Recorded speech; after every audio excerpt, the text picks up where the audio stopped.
In 1923, at a six-story tenement on Mulberry Street in Lower Manhattan, a widow from Salerno named Maria fed her family of six for around 90 cents a day, not 90 cents per person.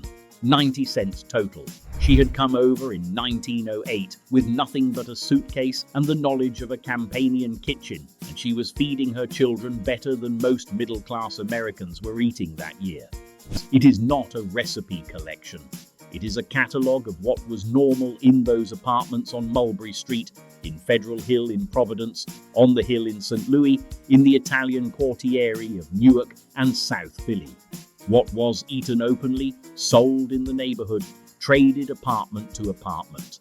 Every single thing on this list is now illegal, restricted, or effectively impossible to obtain legally in the United States. Number 4 was rendered in basement pans that would fail every USDA inspection ever written. Number 1 involved a copper still in the kitchen closet, and according to my grandfather, every Italian building on his block had one. Before we start the countdown, subscribe to this channel.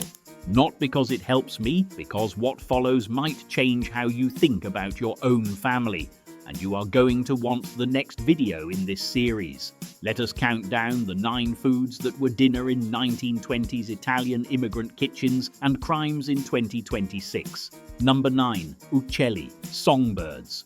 On the rooftops of Lower Manhattan in the spring and fall, Italian men from Abruzzo and Molise strung fine nets between the chimneys. Migratory songbirds flying up the Atlantic flyway would catch in them by the hundreds. Thrushes, robins, warblers, small brown birds nobody else in America would consider food. The men plucked them, gutted them, split them down the breastbone, and grilled them whole over coals on fire escapes. You ate the whole bird, bones, head, the tiny organs. A dozen of them cost 15 cents at the pushcart markets on Elizabeth Street.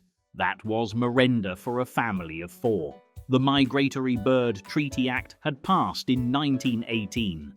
Catching these birds was already a federal crime. Nobody in the quartiere cared. The birds were flying overhead, the nets cost nothing, and the tradition had come over from the Apennines, where uccelli had been eaten by contadini for 600 years. I have read Parks Department complaint logs from 1924 mentioning the nets. The fines were small. The practice was enormous. That was dinner. Number 8. Cicoria and dandelion greens from public parks. Every Sunday morning in Italian neighborhoods from 1918 to the early 1950s, women went to the parks with cloth sacks and small knives. Central Park, Prospect Park, Franklin Park in Boston. They were looking for cicoria, puntarello, dandelion, purslane, wild fennel, lamb's quarters. The greens that grew between the cracks of the paths and in the untended corners. A sack the size of a pillowcase cost nothing and fed a family for 3 days, boiled with garlic and olive oil and a chili pepper, then finished with a splash of vinegar. This was not poverty eating. In Puglia and Basilicata, wild greens are considered the highest form of vegetable. The bitterness is the point. The texture is the point. Today, you cannot do this. Parks Department regulations in New York, Boston, Philadelphia, and Chicago all prohibit foraging in public parks. Beyond the law, there is a more recent problem. Soil testing done in the 2000s on urban park greens found lead levels from a century of automobile exhaust, arsenic from old pesticide applications, and heavy metals that do not wash off. The nonnas foraged from cleaner ground. We cannot. Number 7. Horse meat, carne di cavallo. This one is going to upset people, and I understand why. But on Mulberry Street in 1925, you could walk into a butcher shop owned by a man from Vicenza and buy horse steak for about 11 cents a pound. Beef was 24 cents. The math did the rest. Horse meat was not a shameful food. In Veneto, Puglia, and parts of Campania, pastisada de caval and stracchetti di cavallo are considered regional delicacies today. Italian immigrants brought the taste with them and brought the butchers who knew how to break down a carcass. The New York State Department of Agriculture in 1924 logged 47 licensed horse butchers in the 5 boroughs. 47, most of them in Italian neighborhoods. The practice collapsed slowly, then suddenly. In 2007, Congress defunded the USDA inspection program for horse slaughter. Without inspection, horse meat cannot legally be sold for human consumption in the United States. That is not a ban exactly. It is a technicality that functions as a ban. Your nonno knew what carne di cavallo tasted like. You will almost certainly never find out. I want to stop the countdown for a minute because I think if you keep listing items without context, the list becomes trivia. And this is not trivia. The 1920s Italian immigrant kitchen was not quaint. It was a working economic system. A stonemason in Brooklyn in 1924 made roughly $4 a day. His family of 6 needed to eat on maybe $1 of that, which left the rest for rent on a cold water flat, coal, clothes, and the monthly money order back to the Pise in Calabria or Sicilia. Maria on Mulberry Street was performing arithmetic every single morning. The regulatory state was being built on top of her, around her, over her. She ignored most of it. I personally think this is the part of the story nobody wants to tell, because the nostalgic version, the Olive Garden version, the red checkered tablecloth version, sands all of this off. What actually happened in those apartments was that 3 million Italians decided the American rules did not apply to the Italian kitchen, and they were essentially right for about 40 years. Back to the countdown. Number 6, raw milk cheese aged under 60 days. Fresh pecorino, hand-stretched mozzarella made from that morning's milk. Ricotta still warm from the pot. In 1926, a Sicilian woman in East Harlem could buy raw milk from a horse-drawn delivery at dawn, curdle it on her stove by 9, and serve ricotta at pranzo the same afternoon. This was the most natural thing in the world. In 1949, the FDA issued the rule that still governs American cheese today. Any cheese made from raw milk must be aged at least 60 days before it can be legally sold. That rule ended fresh mozzarella made the Italian way in this country overnight. Everything you buy at the supermarket labeled mozzarella is pasteurized. It is a pale industrial echo of what came out of East Harlem apartment kitchens in 1926. Locatelli Pecorino, the brand you see on shelves today, is aged for months for exactly this reason.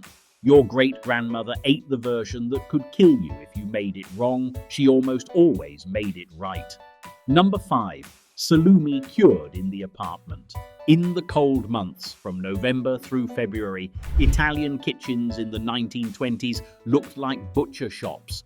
Soppressata hanging from the ceiling beams, capicola wrapped in butcher paper in the unheated back bedroom, pancetta rolled tight and tied with string, curing on a nail behind the icebox. A family from Calabria in South Philly in 1924 would slaughter a pig in a shared backyard in October, and every part of that pig would be hanging somewhere in that apartment by Christmas. There was no USDA inspection. There was no nitrite regulation. There was occasionally botulism. The knowledge to do this correctly, the salt ratios, the drying times, the humidity control in a tenement kitchen was held by maybe one man per building. The salumiere, he trained an apprentice. When he died, the knowledge died. Today, it is a federal crime to sell cured meat in the United States without USDA inspection. And USDA inspection is not designed for a man curing 12 sopressate in his kitchen. The chain was broken. What killed this kitchen was not a law. Laws existed the entire time and were ignored the entire time. What killed it was the post-war economic miracle and the American supermarket. By 1955, Maria's daughter was married, living in a new house in Queens with a refrigerator the size of a closet, a gas range, and a 20-minute drive to an A&P.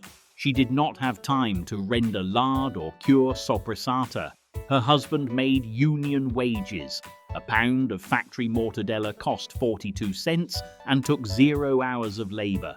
A pound of homemade capicola cost 12 cents in materials and 40 hours of accumulated knowledge and a cold room in winter. The math flipped. The daughter bought the mortadella.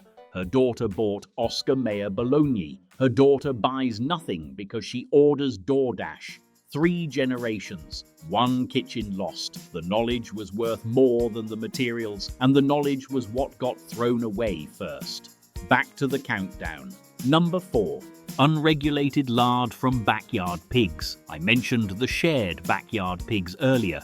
Strutto, rendered pig fat, was the cooking medium of choice in every Italian immigrant kitchen through the 1940s.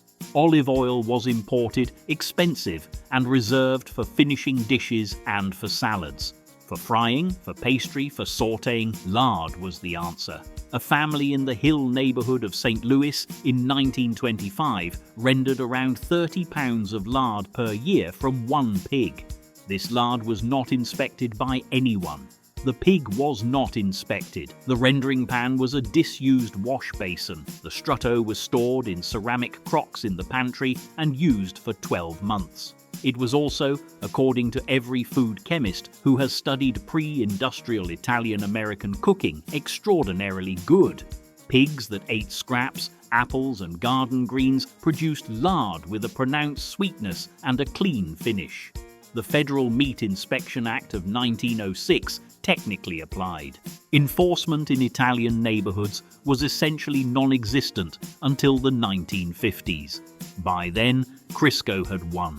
Procter & Gamble spent more on advertising in 1955 than every Italian lard renderer in the country had ever made combined. And that was that. If you are still with me on this list, hit subscribe. I am doing a whole series on Cucina Povera of the American diaspora, and number 1 on this list is going to get its own full video. Back to the countdown. Number 3. Capitone, eel from the Hudson and East Rivers. On Christmas Eve 1922, in an apartment at 127 Mulberry Street, a family from Napoli ate 12 pounds of eel. The eel had been caught that morning from a wooden pier on the East River by a cousin who was 12 years old. The Feast of the 7 Fishes, La Vigilia, required Capitone. And Capitone in Napoli had always been wild caught, alive, flopping, dispatched in the kitchen sink and butchered on the counter. The New York rivers in 1922 were not pristine. They were also not yet what they would become. By the 1970s, the Hudson was so contaminated with PCBs that the EPA issued formal consumption advisories for every species of fish pulled out of it. The East River had its own issues. Today, the New York State Department of Environmental Conservation restricts the catch and consumption of eel across the region. Beyond contamination, the American eel population has collapsed to somewhere around 10% of historical levels, and commercial fishing of them is tightly regulated. The Christmas Eve Capitone tradition survived for about 3 generations in Italian-American families and then simply stopped. Nobody decided to stop. The eel just stopped being available. The kids who would have learned to butcher it never learned. My own family stopped around 1978. I asked my mother why. She said nobody remembered how to do it anymore, and the fish market on Bleecker Street that used to sell live ones closed in 1981. Number 2. Vino di Casa, homemade wine. Here is the thing about prohibition that is rarely explained properly. The Volstead Act of 1919 banned the manufacture, sale and transportation of intoxicating liquors. It did not ban home winemaking. Section 29 of the Act allowed any head of household to produce up to 200 gallons of fruit juice per year for home consumption. 200 gallons. Italian families hit that number every single September. From 1920 through 1933, refrigerated rail cars brought Zinfandel, Alicante Bouschet, and Muscat grapes from California to freight depots in the Bronx, Brooklyn, and Philadelphia. An Italian family bought a ton of grapes for around $60. That ton produced roughly 150 gallons of wine, which was stored in oak barrels in the basement and drunk through the next summer. This was legal, technically. The grey area was what happened when you made more than 200 gallons, or when you sold any of it to your neighbour, or when your cousin in New Jersey needed a barrel and you delivered it. All of that was a federal crime. All of it happened constantly. Cirio, the Italian tomato brand still on shelves today, actually built a North American business, partly on supplying the canning jars and basic equipment to Italian home winemakers in this era. The wine came out of Prohibition stronger than it went in. The home kitchen won. The Volstead Act lost. And in 1933, when repeal came, Italian families looked around and thought, well, we were doing this already. Number 1, grappa, the copper still in the basement. Everything I have said so far was a misdemeanor at worst. What I am about to describe was a felony. In almost every Italian-American building in 1925, somewhere in the basement or behind a false wall in a hall closet, there was a copper still. Small, usually. Built from scavenged plumbing fittings and a 5-gallon milk can with a soldered lid. The purpose of the still was to take the pomace, the crushed grape skins and seeds left over from making wine, and distill it into grappa. This was unambiguously illegal. The Volstead Act made no exception for distilling. A single gallon of grappa produced in your basement could have gotten you 5 years in federal prison. Prohibition agents raided Italian neighborhoods regularly looking for stills. They found a few. They missed most. The grappa was not sold. It was for the family. A thimbleful in espresso after dinner. A bottle brought to a wedding. A splash on an old man's forehead when he had a cold. The cultural memory of grappa came from Friuli, Veneto and Piedmont, where distillation had been a licensed, taxed craft for centuries. In America, it had to be a secret. The skill did not survive. When Prohibition ended in 1933, legal grappa was imported from Italy at prices no immigrant family would pay. The stills were dismantled. The knowledge of how to run them, the temperatures, the cuts between heads and hearts and tails, the fruit ratios, the aging was lost within 2 generations. Today, if you want real grappa, you pay $35 a bottle for something imported from Bassano del Grappa. In 1925, your great-grandfather made it in his sleep for the cost of the grape skins that were already sitting in a bucket. So there is the list. 9 foods that were completely normal in Italian immigrant kitchens 100 years ago and are now illegal, restricted, or impossible to legally reproduce in 2026. Songbirds, park greens, horse meat, 60-day raw milk cheese, apartment salumi, backyard lard, wild eel, homemade wine over 200 gallons, basement grappa. Here is the challenge. I want you to pick one thing from this list, just one, and try to find out if anyone in your family tree ever made it or ate it. Ask your oldest living relative. Ask them specifically about the sopressata or the Capitone or the wine in the basement. See what they say. If the answer is yes, somebody in your family was operating a black market kitchen and you descend from it. In the comments, I want to know if the grappa gets more love than the Capitone, or if the Songbirds upset more people than the horse meat.